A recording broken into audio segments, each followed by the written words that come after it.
Drama की शुरुआत में हम मुख्य महिला किरदार लिन शियाओडी को देखते हैं, जो एक फैशन डिजाइनर है। लेकिन उसने हाल ही में अपनी नौकरी छोड़ दी क्योंकि वहां उसे अपनी पसंद के डिजाइन बनाने की अनुमति नहीं थी। अब जहां वह काम करती है वहां उसे अपनी पसंद का काम करने की अनुमति है। इसके बाद हम ड्रामा के मुख्य पुरुष किरदार लू यू हंग को देखते हैं, जो ई स्पोर्ट्स में बहुत अच्छा होने के कारण भाग रहा है और उसके प्रशंसक उसके पीछे पड़े हैं। इसके बाद यू हंग की मुलाकात शियाओडी से होती है और फिर यू हंग की सहायक लियू यान वहां पहुंच जाती है। शियाओडी यू हंग से माफी मांगने को कहती है, लेकिन वह ऐसा नहीं करता। इसके बाद शियाओडी एक ऐसी कंपनी में काम करने जाती है जिसके सीईओ को उसकी एक दोस्त बहुत पसंद करती है। जब शियाओडी अपनी दोस्त के लिए उस सीईओ से ऑटोग्राफ लेने जाती है तो उसे पता चलता है कि सीईओ यू हंग है। एक दूसरे को देखते ही दोनों को गुस्सा आ जाता है। तभी यू हंग कहता है, असल में ऑटोग्राफ तो तुम्हें चाहिए, तुम्हारी दोस्त को नहीं। यह सुनकर शियाओडी को गुस्सा आ जाता है और वह पीछे से यू हंग की कुर्सी को धक्का दे देती है। इससे यू हंग गिर जाता है। अगले दृश्य में शियाओडी और यू हंग अपने अपने अपार्टमेंट की सफाई कर रहे हैं क्योंकि दोनों को ही स्वच्छता पसंद है। अगली सुबह शियाओडी के पेट में दर्द होता है, इसलिए वह अपने पड़ोसी के घर जाती है और वहां उसे पता चलता है कि उसका पड़ोसी यू हंग है।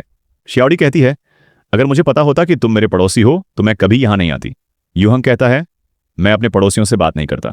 यह कहकर वह दरवाजा बंद करने चला जाता है, लेकिन शियाओडी जबरदस्ती उसके घर में घुस जाती है और उसका बाथरूम इस्तेमाल करती है। इसके बाद वह मुरान नाम के एक लड़के को बुलाती है, जो उसे बहन नहीं मानता, लेकिन शियाओडी उसे भाई मानती है क्योंकि वे साथ पले बड़े हैं। शियाओडी कहती है, मेरे अपार्टमेंट की डुप्लीकेट चाबी ले आओ, मैं अपने पड़ोसी के घर पर इंतजार कर रही हूं। फिर शियाओडी यू हंग से कहती है, मैं तुम्हारी खिड़कियां साफ कर दूंगी, मुझे थोड़ी देर और रुकने दो। यू हंग मान जाता है, लेकिन कहता है कि शियाओडी को 1 हफ्ते के अंदर यू हंग का घर साफ करना होगा। थोड़ी सफाई करने के बाद शियाओडी सोफे पर सो जाती है। फिर यू हंग कहता है, मैं अपने सोफे के लिए एक कंबल ले आऊंगा ताकि वह गंदा ना हो। यू हंग को सोते हुए शियाओडी आकर्षक लगती है।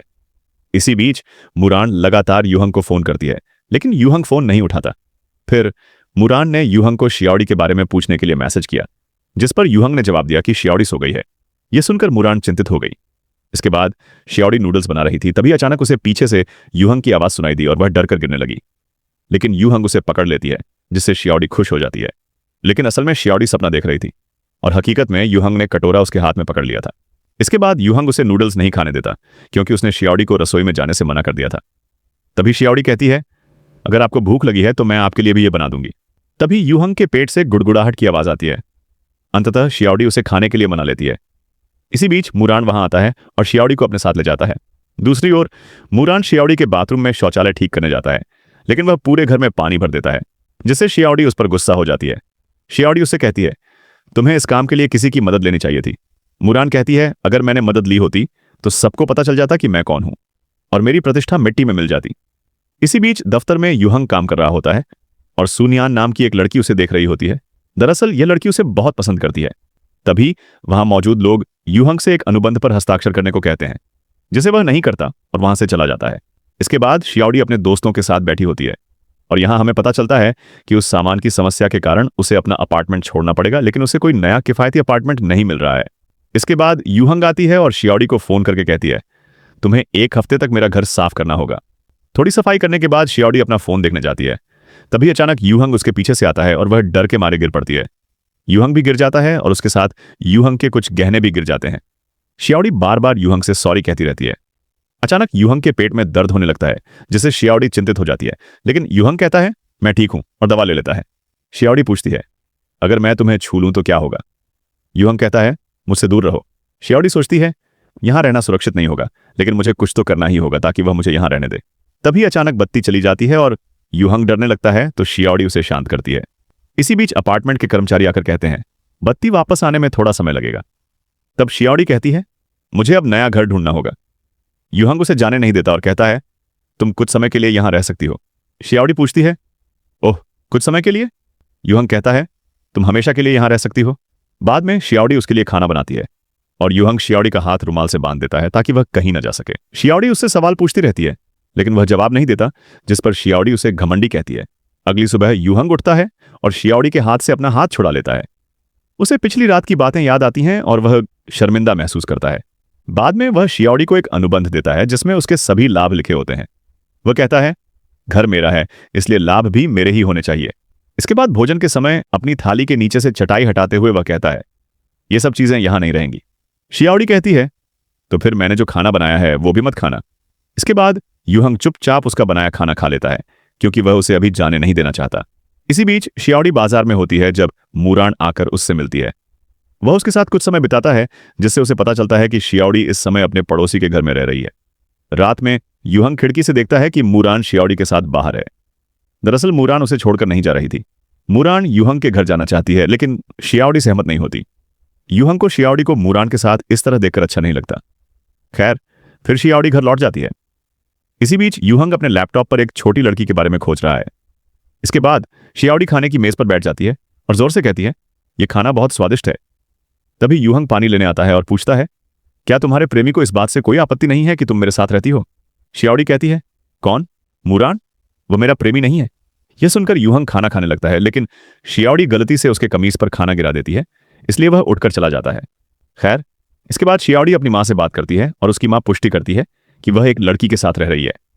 अचानक शियाओडी को याद आता है कि वह अपनी ब्रा वॉशरूम में भूल गई है। युहंग ब्रा को देखता है और उसे हैंगर से टांग कर उसे देता है।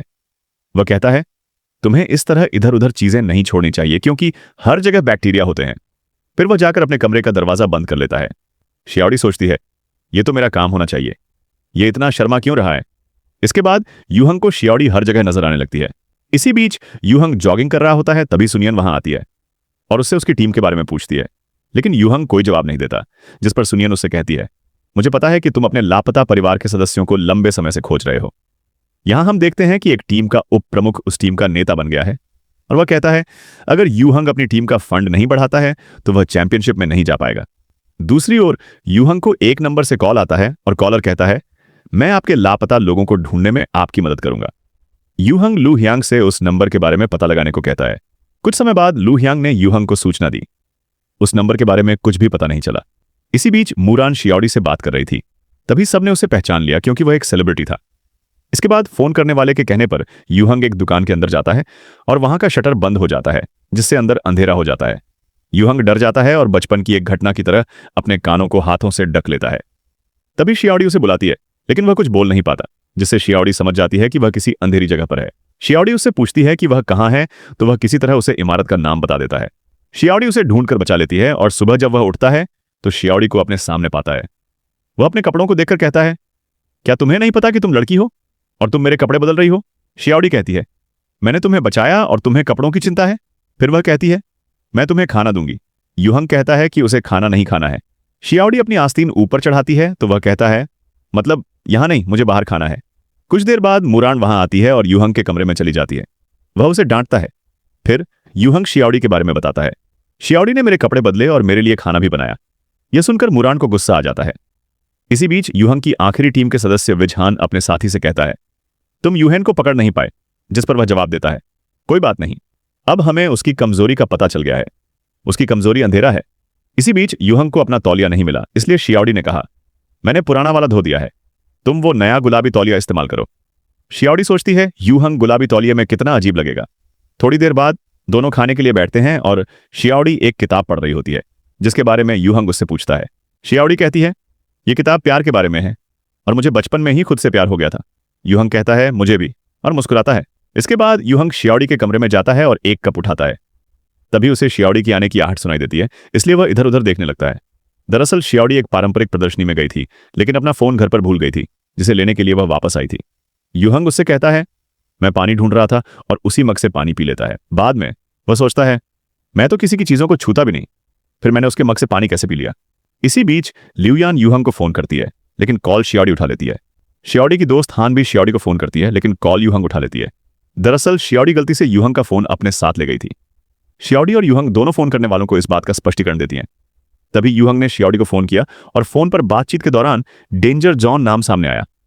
फोन पर युहंग ने पूछा, क्या तुमने मेरा नाम मैनस्प्लेनिंग एक्सपर्ट के रूप में सेव किया है? शियाओडी ने जवाब दिया, तुमने मेरा नाम डेंजर जॉन के रूप में भी सेव किया है। खैर, फिर शियाओडी स्टेज पर डांस करने गई और देखा कि उसकी डांस पार्टनर मूरान है। दरअसल उसे अपना डांस पार्टनर बनाने की योजना मूरान ने बनाई थी। नाचते नाचते दोनों गिर जाते हैं, लेकिन मूरान उसे उठने नहीं देती। तभी युहंग पीछे से आता है और शियाओडी को अपने साथ ले जाने लगता है, लेकिन मूरान उसे रोक देती है। युहंग ने मूरान का हाथ हटाया और शियाओडी को वहां से ले गया। फिर उसने शियाओडी से उसका फोन लेकर साफ किया और शियाओडी ने भी ऐसा ही किया। घर पहुंचकर युहंग ने शियाओडी को एक स्टॉल का सर्टिफिकेट दिया, जिससे शियाओडी बहुत खुश हो गई। दरअसल शियाओडी अपना खुद का स्टॉल खोलना चाहती है। खुशी से शियाओडी युहंग को गले लगा लेती है। अपने कमरे में जाकर यूहंग भी खुद को उसी तरह गले लगा लेता है जैसे शियाओडी ने उसे गले लगाया था। इसी बीच शियाओडी लाइव स्ट्रीम करने जाती है, लेकिन उसे कोई दर्शक नहीं मिलते, इसलिए वह काम करते करते सो जाती है। अगली सुबह एक कॉल आता है जिस पर वह पुष्टि करती है, मुझे सुबह स्टॉल लगाना है। वह स्टॉल पर जाने ही वाली होती है कि उसकी मुलाकात लियू यान से होती है और दोनों यूहंग के बारे में गपशप करने लगती हैं। थोड़ी दूर आगे जाकर यूहंग अपनी कार में बैठा यह सब सुन लेता है और यहीं से पता चलता है कि वह शियाओडी को अपनी कार में बिठाकर दुकान तक ले जाने वाला था। दुकान पर खूब सामान बेचने के बाद शियाओडी घर जाकर पैसे गिनता है और लियू यान को उसका हिस्सा देता है। लियू यान कहता है, मुझे नहीं पता था कि सामान बेचने के लिए इतना चिल्लाना पड़ता है। शियाओडी उसे गिलास में जूस देने जाती है और वह कहता है, यूहंग किसी को भी इस गिलास से पीने नहीं देता। लेकिन तभी यूहंग उसे उस गिलास से पीने की इजाजत दे देता है। फिर शियाओडी लियू यान को कपड़े दिखाती है और तभी यूहंग जानबूझकर मेज को हिलाता है, जिससे उसका पसंदीदा गिलास गिर जाता है।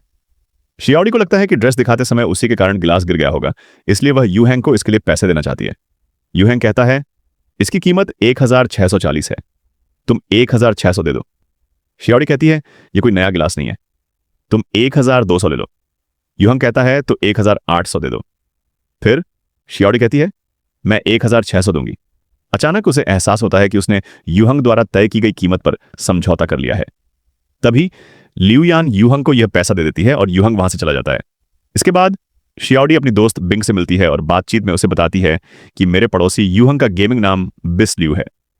यह सुनकर बिंग बहुत खुश हो जाती है और शियाओडी से कहती है, मुझे उससे मिलवा दो। इसके लिए शियाओडी यूहंग से अनुमति लेती है और वह भी हाँ कह देता है, क्योंकि वह नहीं चाहता कि शियाओडी को बुरा लगे और वह घर छोड़कर चली जाए। रात में यूहंग लियू यान को भी साथ लाता है और ये चारों आपस में मिलते हैं और एक दूसरे को नमस्कार करते हैं। फिर लियू यान उन सभी के साथ एक तस्वीर खींचती है और उसे पोस्ट कर देती है, जिसे सुनियन देख लेती है। वह सोचती है, ये दोनों लड़कियां यूहंग के घर पर क्या कर रही हैं। वह यूहंग को फोन करती है, लेकिन यूहंग फोन नहीं उठाता। फिर वह लियू यान को फोन करती है और वह फोन उठा लेता है। तभी सुनियन को पीछे से शियाओडी की आवाज सुनाई देती है, जिसमें वह कह रही होती है, लियू यान ऐसा मत करो। लड़की की आवाज सुनकर सुनियन एकदम चुप हो जाती है। तभी शियाओडी लियू यान को कुछ काम देती है। लियू यान सुनियन से कहती है, मुझे कुछ काम करना है। इस पर सुनियन कहती है, जी हाँ, तुम अपना काम करो, और यहीं पर कॉल खत्म हो जाती है। इसी बीच शियाओडी के मन में एक विचार आता है और वह यूहंग के लिए एक ठंडा पेय लेकर आती है। शियाओडी कहती है, कभी कभी आप इसे पी सकते हैं। इसे पीने के बाद यूहंग का पेट खराब हो जाता है और वह वॉशरूम जाना चाहता है, लेकिन शियाओडी पहले से ही वहां पहुंचकर उसे परेशान करने लगती है। वो वॉशरूम के अंदर मोबाइल चला रही है। खैर, कुछ देर बाद यूहंग को वॉशरूम जाने का मौका मिल ही जाता है। बाद में वो शियाओडी से पूछता है, ये सब तुमने ही किया है ना? ये कहते हुए वो किसी चीज का नाम लेता है और पूछता है, क्या तुमने इसमें यह मिलाया है? शियाओडी कहती है, मैंने कुछ और मिलाया है। वह गलती से ऐसा कह देती है और उससे माफी मांगते हुए कहती है, मैं तुम्हारी पूरी जिम्मेदारी लूंगी। इस पर यूहंग कहता है, तो तुम यहीं रुको जब तक मैं सो न जाऊं। अगली सुबह शियाओडी अपने स्टॉल पर होती है, जहां बिंग और लियू यान भी मौजूद होते हैं। लियू यान बिंग के लिए कुछ स्वादिष्ट खाना लेकर आई है। अचानक यूहंग वहां आती है और कहती है, मुझे एक प्लेट चाहिए। तभी लियू यान बिंग के साथ तस्वीर लेना चाहती है, लेकिन बिंग बिस लियू के साथ तस्वीर खिंचवाना चाहती है। इसके बाद चारों एक तस्वीर लेते हैं। इसी बीच एक बड़ी कंपनी का एक आदमी शियाओडी के स्टॉल पर आता है और उससे एक खास तरह की ड्रेस के बारे में पूछता है। एक ड्रेस की ओर इशारा करते हुए वो पूछता है, हानफुल ड्रेस में बटन नहीं होते, तो आपने इसमें बटन क्यों लगाए हैं? शियाओडी कहती है, माफ कीजिएगा, और इसलिए वह आगे कोई ड्रेस न बेचने का फैसला करती है। यह जानकर लियू यान पूछती है, तुम कपड़े नहीं बेचोगी? अभी यहां इतने सारे ग्राहक हैं। उसी समय मूरान वहां से गुजर रहा था और उसने शियाओडी के स्टॉल पर भीड़ देखी, इसलिए वह वहां चला गया। लोगों ने उसे पहचान लिया और उसका पीछा करने लगे, इसलिए शियाओडी उसे बचाने के लिए आगे आई। तभी यूहंग शियाओडी को वहां से बाहर निकालता है और इस दौरान शियाओडी के पैर में चोट लग जाती है। यूहंग उसे गोद में उठाकर घर ले आता है और उसके पैर पर पट्टी बांधता है। इस दौरान दोनों को शर्म भी आती है और खुशी भी होती है। इसी बीच सुनियान घर आती है और उसकी मुलाकात शियाओडी से होती है। बातचीत के दौरान दोनों यह साबित करने की कोशिश करती रहती हैं कि यूहंग किसकी ज्यादा परवाह करता है। कुछ समय बाद हम लियू यान को देखते हैं, जो यूहंग से कहती है, मैंने सुन यान को तुम्हारे घर से रोते हुए जाते देखा। खैर, खाने के समय शियाओडी ने यूहंग और लियू यान के लिए हाथ से बुनी हुई मेजपोश नहीं बिछाई और कहा, इसे कूड़ेदान में फेंक देना चाहिए। खाना खाने के बाद लियू यान ने यूहंग को बताया, शायद सुनियान ने शियाओडी से कुछ कहा हो, तुम जाओ और शियाओडी से माफी मांग लो। यूहंग कहता है, मुझे क्यों माफी मांगनी चाहिए? मैंने तो कुछ कहा ही नहीं। इसके अलावा लियू यान कहती है, कल शियाओडी बाहर जा रही है, तुम्हें भी उसके साथ जाना चाहिए। यूहंग कहता है, मैं उसके साथ डेट पर जाने के लिए उसके इतना करीब नहीं हूं। इसी बीच बिंग और शियाओडी बातें कर रहे होते हैं और यहीं हमें पता चलता है कि बिंग को लियू यान पसंद है। बाद में लियू यान, बिंग और शियाओडी डेट पर जाते हैं, लेकिन यूहंग उनके साथ नहीं जाता। इसी बीच शियाओडी लाइव स्ट्रीमिंग कर रही होती है। तभी मूरान उसे दूर से देख लेती है। वह नशे में धुत होकर शियाओडी को पकड़ने चला जाता है। तभी आसपास मौजूद लोग मूरान को पहचान लेते हैं और वहां भीड़ जमा हो जाती है। इसी बीच शियाओडी गिर जाती है और यूहंग आकर उसे बचा लेता है। रास्ते में चलते हुए यूहंग ने शियाओडी के कंधे पर अपना सिर रख दिया और शियाओडी को भी दिल को सुकून मिला। उसने कहा, रास्ते में अंधेरा है लेकिन मैं तुम्हारे साथ हूं। अगले दिन यूहंग ऑफिस नहीं गया और शियाओडी के साथ घर की सफाई की। ग्लास साफ करते समय शियाओडी ने ग्लास पर यूहंग का चेहरा बना दिया। उस चेहरे की जगह यूहंग ने अपना चेहरा बना दिया और पूछा, तुम क्या कर रही हो? शियाओडी ने कहा, तुम बिल्कुल दादाजी जैसे दिख रहे हो। यूहंग हंस पड़ा तो शियाओडी ने कहा, फिर से मुस्कुराओ। इसके बाद शियाओडी अपना खाता देखना चाहती थी लेकिन उसका मोबाइल और लैपटॉप दोनों खराब थे। इसी बीच यूहंग लाइव स्ट्रीमिंग करते हुए अपने कंप्यूटर का कैमरा चालू छोड़ देता है और नहाने चला जाता है। शियाओडी उसी कंप्यूटर पर अपना अकाउंट चेक करने जाती है और ल्यूयान उसे कैमरे के जरिए देख लेती है। ल्यूयान यूहंग को फोन करके कहती है, शियाओडी तुम्हारे कंप्यूटर पर बैठी है और सबने उसे देख लिया है। इसी बीच शियाओडी ने कंप्यूटर पर सब कुछ गड़बड़ कर दिया था और जब यूहंग आया तो उसने उसे अपनी असली समस्या बताई। यूहंग ने उसे अपने उपहारों में से कोई भी कंप्यूटर और मोबाइल चुनने को कहा। शियाओडी ने पूछा, आप मुझे समझते क्या है? यूहंग ने कहा, ठीक है तो तुम मोबाइल का भुगतान कर देना। इस संबंध में वे दोनों एक अनुबंध पर हस्ताक्षर करते हैं जिसमें यह भी लिखा होता है कि वह किश्तों में भुगतान करेगी, अगले 3 हफ्तों तक घर की सफाई करेगी और बिना अनुमति के कहीं नहीं जाएगी। फिर शियाओडी का लैपटॉप ठीक करते समय यूहंग देखता है कि मूरान के साथ हुई घटना के लाइव स्ट्रीम को लेकर कई लोगों ने नफरत भरे कमेंट किए हैं। इसलिए यूहंग ल्यूयान को फोन करता है और कहता है, सभी खिलाड़ियों को बता दो कि वे शियाओडी से इस बारे में कुछ न कहें। इसी बीच शियाओडी को लैपटॉप के पास जाने से रोकने के लिए यूहंग उसका चेहरा पकड़कर पूछता है, क्या तुम्हें लगता है मेरी पलकें लंबी हैं? शियाओडी जवाब देती है, नहीं लेकिन थोड़ी कटी हुई लग रही है। खैर, फिर नहाने के बाद शियाओडी देखती है कि वह कपड़े लाना भूल गई है, इसलिए वह वॉशरूम में पड़ी एक कमीज पहनकर बाहर आती है और यूहंग उसे देख लेता है। वह पूछता है, क्या तुम मेरा ध्यान खींचने की कोशिश कर रही हो? शियाओडी जवाब देती है, नहीं, असल में मैं तुम्हें अपनी बहन मानती हूं, लड़का नहीं। यूहंग कहता है, तो मुझे भी कोई फर्क नहीं पड़ता कि तुम कपड़े पहने हो या नहीं। इसके बाद शियाओडी और बिंग एक कंपनी में कपड़े देख रहे होते हैं। तभी उस कंपनी का मालिक डिंग आता है और कहता है, अगर तुम दोनों चाहो तो मेरी कंपनी का दौरा कर सकती हो। इसी बीच यूहंग अपनी टीम के साथ होता है। तभी सुनियुन वेझान के साथ आकर उसकी टीम को तीसरे दर्जे का बताता है। बिस्लू जाकर वेझान को वहां से चले जाने के लिए कहती है। इसी बीच शियाओडी डिंग की कंपनी में काम करने लगती है और वह उसे कंपनी की एक कर्मचारी मिस बाई के साथ काम करने के लिए भेज देता है। इसी दौरान शियाओडी के घर एक पार्सल आता है जिसमें एक हानफू ड्रेस होती है। शियाओडी धूल झाड़ती है और यूहंग एक तरफ हट जाता है। शियाओडी कहती है, हाँ, मुझे पता है, मुझे यह जगह साफ करनी है। यूहंग कहता है, हाँ, मैं देख लूंगा कि तुम घर की सफाई ठीक से कर रही हो या नहीं। इसी बीच बिंग लुयान से कहती है, मेरे माता पिता का तलाक हो सकता है। फिर जब वह कुर्सी से उठती है तो लुयान अचानक गिरने लगता है और बिंग उसे पकड़कर बचा लेती है। इस दौरान दोनों एक दूसरे के करीब आ जाते हैं और शर्मा जाते हैं।